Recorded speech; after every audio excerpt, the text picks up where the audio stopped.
Olá, aluno! Seja bem-vindo à competência 2 do nosso curso de Desenvolvimento de Sistemas na disciplina de Projeto de Desenvolvimento de Software.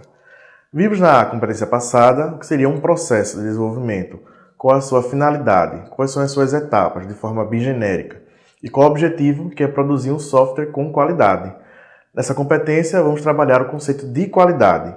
Creio que você já tenha bem internalizado o conceito de qualidade, que é algo que atende à sua necessidade de forma efetiva, né? Então você sabe, de acordo com o produto, do seu uso, se ele tem ou não qualidade. Nós vamos só destrinchar aqui como funciona a qualidade para a questão do software. Então nós vamos tratar de dois aspectos. O primeiro é a qualidade do produto e o segundo a qualidade do processo. Lembrando que o objetivo da engenharia de software é desenvolver um software de maneira sistemática, com qualidade, dentro de um prazo e com custo viável. Então esse é o primeiro item de qualidade que um software deve ter, que a engenharia consiga atender o seu objetivo. Para falar da qualidade do produto, nós vamos utilizar uma ISO, a ISO 25010 de 2011. Ela está bem detalhada no nosso caderno. Sugiro que você vá até lá, dê uma lida. Nós vamos aqui tratar de forma bem sucinta do que fala essa ISO e quais são as características do produto que são utilizadas para se aferir qualidade. Inicialmente vamos falar da qualidade do produto. Então ela possui 8 características que estão bem detalhadas no nosso caderno. Sugiro que após a videoaula você vá lá e dê uma olhada. O que vamos fazer aqui é uma rápida passagem por cada item desse, explicando qual é o seu objetivo.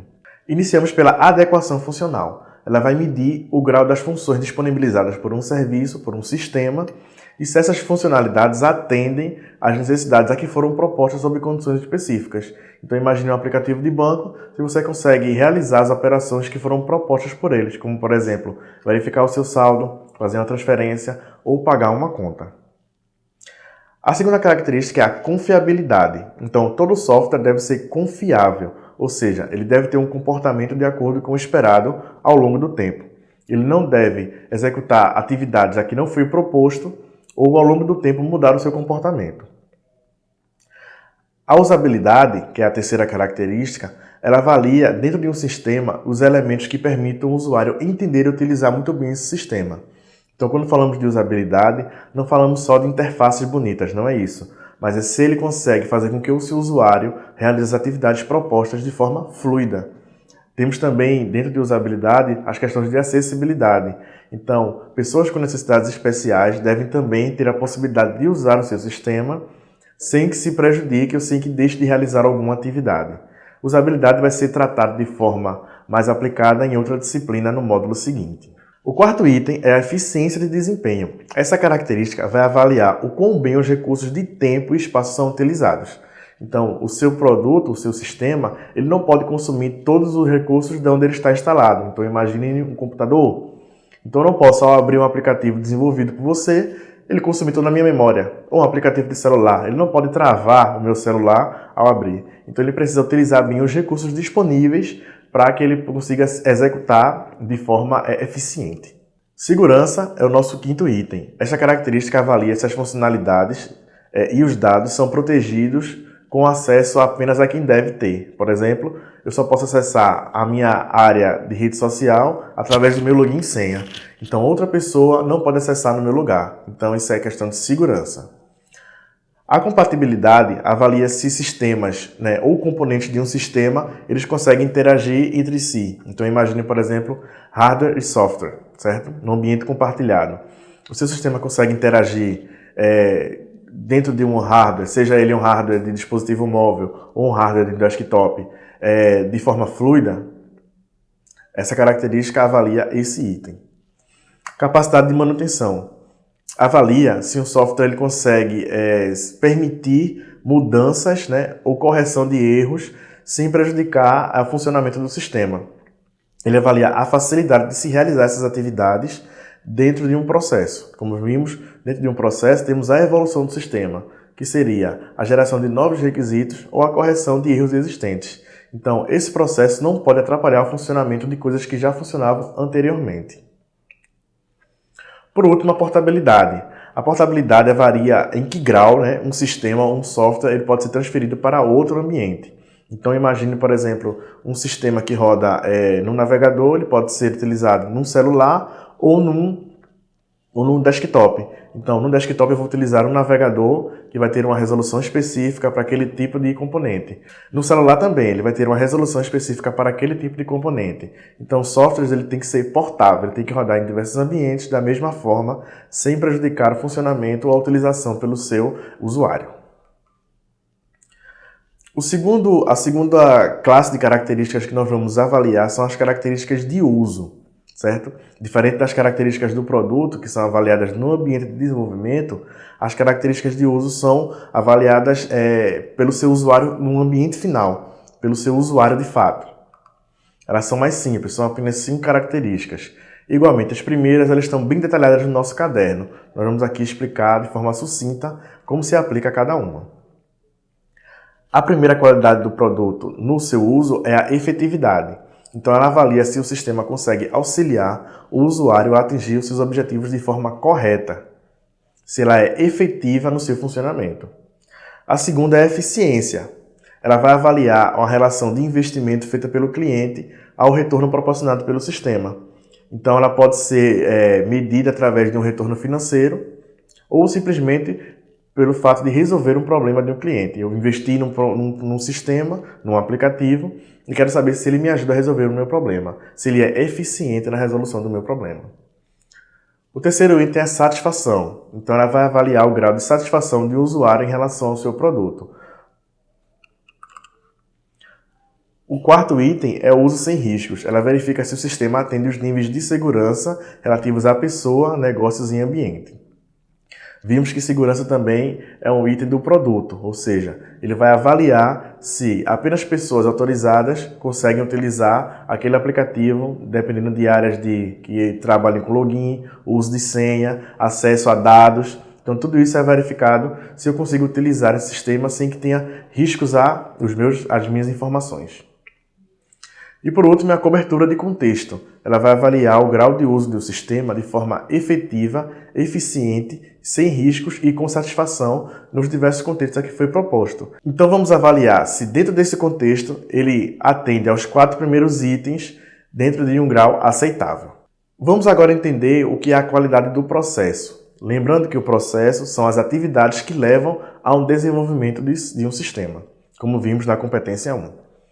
A qualidade do processo pode afetar a qualidade do produto. Se eu tenho um processo bem definido e bem executado, ele vai me gerar um produto melhor. Mas caso contrário, ele pode atrapalhar o desenvolvimento do meu sistema.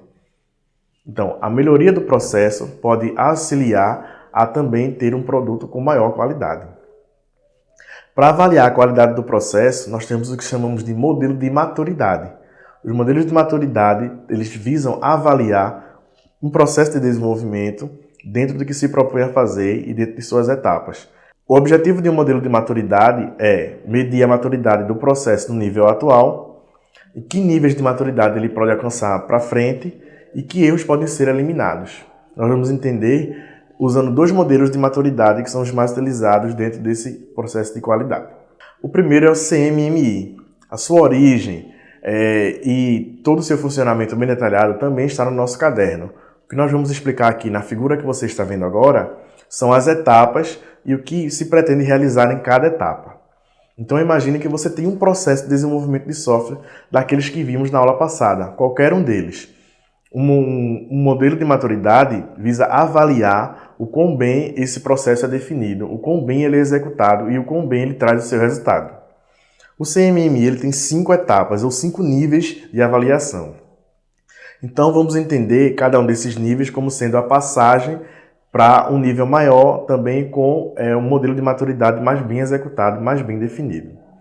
No nível inicial, quando uma empresa tem um modelo de processo no nível inicial, ela não consegue ter o controle sobre os seus processos, sobre suas atividades. Então eles são bem imprevisíveis. E isso é ruim, porque eu não sei o que posso gerar como produto dentro de um processo em que eu não sei gerenciar as minhas atividades. A partir do momento que esses processos conseguem ser bem caracterizados, com as suas ações bem definidas e que são frequentemente realizados, eu passo a ter um produto no nível gerenciado, um processo no nível gerenciado. A partir desse gerenciamento, eu consigo levar essas características para toda a minha organização. Ou seja, esse modelo de processo ele vai ser não só bem executado por mim, mas por toda a minha empresa. Então, ele passa a ser definido. Na próxima etapa, que é o quantitativamente gerenciado, além de ter um processo bem definido, eu consigo agora realizar medições e controles sobre esse processo. Eu consigo começar a avaliar o quão bem esse processo é executado, em que etapas ele pode sofrer alterações e ele já é bem definido dentro da minha empresa. O último nível, que é o nível de otimização, eu já consigo, além de avaliar, realizar melhorias dentro do meu processo. Então, eu tenho um processo já bem definido, os meus funcionários já conhecem bem esse processo, eles já realizam muito bem esse processo, e esse processo agora vai passar por melhorias para que possa não só ter um processo melhor, mas um produto entregue também melhor. O próximo modelo que vamos estudar é o MPS, que é um modelo brasileiro para avaliação de qualidade de processo. A origem dele e os seus objetivos também estão bem detalhados no nosso caderno. O que nós vamos aqui é fazer uma comparação ao modelo anterior, que é o CMMI. Como você pode observar na figura, ele tem alguns níveis a mais, em detrimento ao CMMI, que tem apenas 5 níveis. Ele possui 7 níveis. O que vamos fazer aqui agora é uma relação entre o CMMI e o MPS. Perceba que a grande diferença está no nível 3, o nível definido. No CMMI, para se estar no nível definido, eu preciso ter um processo já em execução, onde meus funcionários já o conhecem e ele já é executado em diversas equipes da minha empresa. No MPS, essa etapa é bem definida. Ela sai de um nível só para 3 níveis. Então, ela passa a ser parcialmente definido, quando algumas atividades dele são definidas, mas não todas. Largamente definido, onde eu tenho uma grande quantidade de atividades já bem desenvolvidas e bem definidas, e o definido, que é quando eu atinjo o nível 3 do CMMI, que é quando toda a minha empresa já conhece o meu processo, já executa o meu processo, e ele está sendo bem executado dentro da minha empresa. Nos demais níveis, eu tenho a mesma relação com o CMMI, o nível gerenciado quantitativamente e o nível em otimização, que tem o mesmo objetivo do modelo anterior. Bem, podemos entender nessa segunda competência como é que funciona a qualidade de um produto de software, não só do produto em si, do sistema entregue, mas também das equipes que o desenvolvem. Espero ter contribuído um pouco mais com esse processo de aprendizado de todos vocês. Caso de dúvida, nos procurem nos fóruns, realizem as atividades e leiam o caderno. Até a próxima!